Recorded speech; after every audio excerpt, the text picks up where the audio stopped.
Today we're diving into the MoreWhipClassic mod for Terraria, and if you're a summoner main, this one's for you. It adds a bunch of new whips that slot perfectly into the game's progression, filling in all those weird gaps vanilla never quite handled. So let's not waste time, and as always, hope you enjoy the video. The early game felt familiar, punching trees, digging down into the unknown, scavenging whatever I could, but then I crafted my first new weapon, the whip rope. Just a rope and wood, it barely scratched enemies, but holding it in my hand, it felt like lighting a spark. Something small, but real. It didn't matter that it was weak, it was mine. The start of something new. Deep underground, while blindly navigating a glowing mushroom biome, things got ugly. Enemies swarmed me, I was undergeared, outnumbered, panicking. But I barely held on, scraped together the pieces I needed and somehow made it back to the surface alive. With 60 glowing mushrooms and a handful of seeds, I crafted the mycelium whip, and with it, everything changed. Suddenly, I had reach. I had speed. I had options. And I had confidence. The Eye of Cthulhu. The fight was chaos. Dashing, spinning, eyes everywhere. But I didn't back down. I landed strike after strike, my summons tearing through the air, and before long, victory. That rush, that thrill. I hadn't felt it in Terraria in a long time. I wanted more. Next up, the Brain of Cthulhu. I stepped into the Crimson feeling stronger, but I wasn't ready. I got destroyed. It wasn't even close, just like that. All my momentum vanished, and I sat there on the respawn screen wondering if I had made a mistake. If the summoner path, even with this mod, just wasn't enough. But that loss gave me something. Tissue samples, vertebrae, and with them, I crafted the tendon whip. Stronger, faster, meaner. A reminder that sometimes progress comes after the fall. Still, I wasn't where I needed to be. I needed power, not just in weapons, but in gear. So I lured out a few goblin scouts, summoned the goblin invasion, and endured one of the most chaotic fights I've had in this world. But through the noise and clutter, I won. And more importantly, I met the goblin tinkerer. Upgrades, accessories, reforges, every piece started to click. Then, rematch. The brain didn't stand a chance. The difference was night and day. I didn't just survive, I dominated. That victory didn't just unlock more content, it gave me belief. I kept pushing. Queen Bee, taken down. Skeletron, crushed. The dungeon, looted and cleared. But none of those were the goal. They were all stepping stones. The real mission was crafting the Dark Whip, a weapon forged from the Dark Lance and Spinal Tap. I knew once I had it, I'd be ready. And I was. Or so I thought. Armed with my new whip, I descended into the underworld. Demons fell one by one until I finally got a guide voodoo doll. The stage was set. I summoned the wall of flesh, full of pride, confidence, maybe even arrogance. And I died. Okay, fine. Round 2. Dead again. Third try? Nope. Each time I got closer. Painfully closer. But I just couldn't win. And somewhere around my 4th or 5th death, I felt it. Doubt. I had the gear, the weapons, the plan, but I couldn't push through. And then I remembered something I skipped. Something important.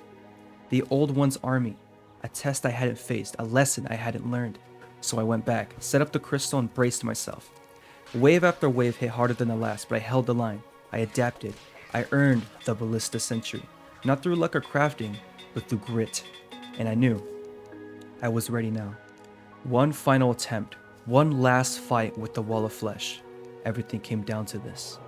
I moved with focus. My summons worked in sync. My whip carved through enemies like it was alive, and this time, victory. The wall fell. The spirits of light and dark were unleashed. The world shifted. But as I stood there surrounded by ash and silence, I realized something. This run wasn't about bosses. It wasn't even about the whips. It was about getting knocked down and choosing to get back up. Again and again. Until I finally made it through. The start of hard mode felt familiar. The world had changed, but I had changed more. I made my way into the underground Crimson, not out of curiosity, but out of necessity. Souls of Night, Ichor, then to the glowing veins of the Hollow for Souls of Light and shimmering crystal shards. Each material wasn't just part of a checklist, it was rung in a ladder, pulling me upward towards something greater. I shadowed altar after altar, watching the message echo. Your world had been blessed, but the real blessing came later.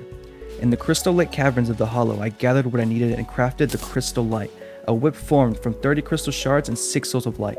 It gleamed like hope, sharp, radiant, and real. But I wasn't done. That kind of power demands preparation.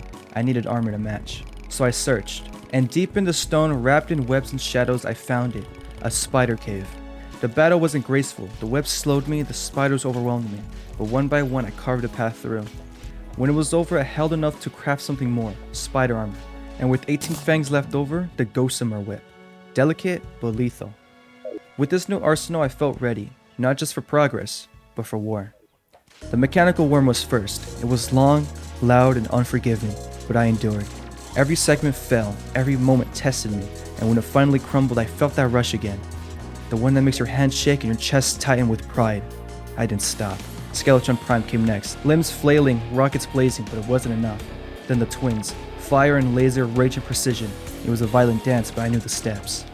When the dust settled, the world fell quiet, and I knew it was time. Chlorophyte. The jungle welcomed me with thorns and growls. Tortoises tried to flatten me, hornets chased me through vines. But I tunneled deeper, pulled green metal from the walls, and with 16 bars, I crafted the chlorophyte whip. Solid, steady, and a symbol of just how far I'd come. Still, I wanted more. I gathered spare souls of light and summoned Queen Slime, a glistering colossus of bouncing chaos. I wasn't after a challenge, I wanted her blade staff. She dropped it. Fueled by that success, I dove back into the jungle, hunting for that one glowing bulb, Plantera. The fight was claustrophobic, the air thick with spores, but I didn't panic. I held steady, and when she withered and died, I knew the dungeon had changed. I followed the echoes, the screams. Inside, haunted paladins lumbered forward, slow, unyielding, and relentless. But eventually it dropped, the Sandshine Whip, a relic of endurance. Then came to the pumpkin moon. Horrors in the night, wood that burned, eyes that screamed. I wasn't fighting just for survival. I was fighting for the spooky armor, and the trinkets left behind by morning wood. I got them. Then the frost moon rose, Everskeen, twisted pine, bitter cold. I fell, I rose, I fought. And then the Christmas tree whip. Festive, deadly, and more valuable than I realized.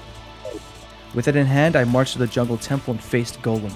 He was nothing, but his fall opened the skies. Martians. The invasions hit hard. Lasers everywhere. Chaos. But I didn't care about the noise. I wanted the Tesla whip, and eventually, it was mine.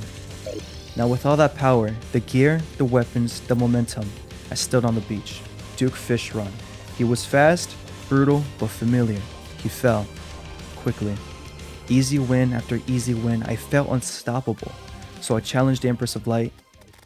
She destroyed me. Not once, not twice, over and over and over. Her beauty masked brutality, her grace hid devastation.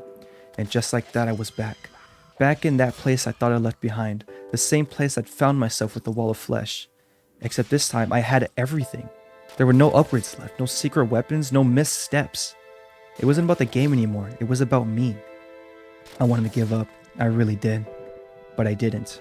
I studied, I adapted, I grew. And finally, I won. The Terra Prisma was mine, not because I overpowered her, because I outlasted her, because I learned, because I refused to stay down. Now armed with light itself, I was ready. The lunatic cultist didn't last long. The pillars fell one by one, Stardust first, and from its fragments the final whip, the Stardust Whip. 18 fragments, one weapon, the culmination of the entire journey. I waited, and then impending doom approached. The Moon Lord. He rose like a nightmare, but I wasn't afraid. Palm by palm, eye by eye, until the core pulsed, bare and vulnerable. Every summon struck, every whip cracked, every hardship, every loss, every death, it all led here. And finally, he fell. No cheese, no tricks, just resilience. So yes, you can beat Terraria with a brand new arsenal of whips, but more than that, you can fall, you can break, you can lose, and you can still rise every time. Thank you for watching. Stay safe out there.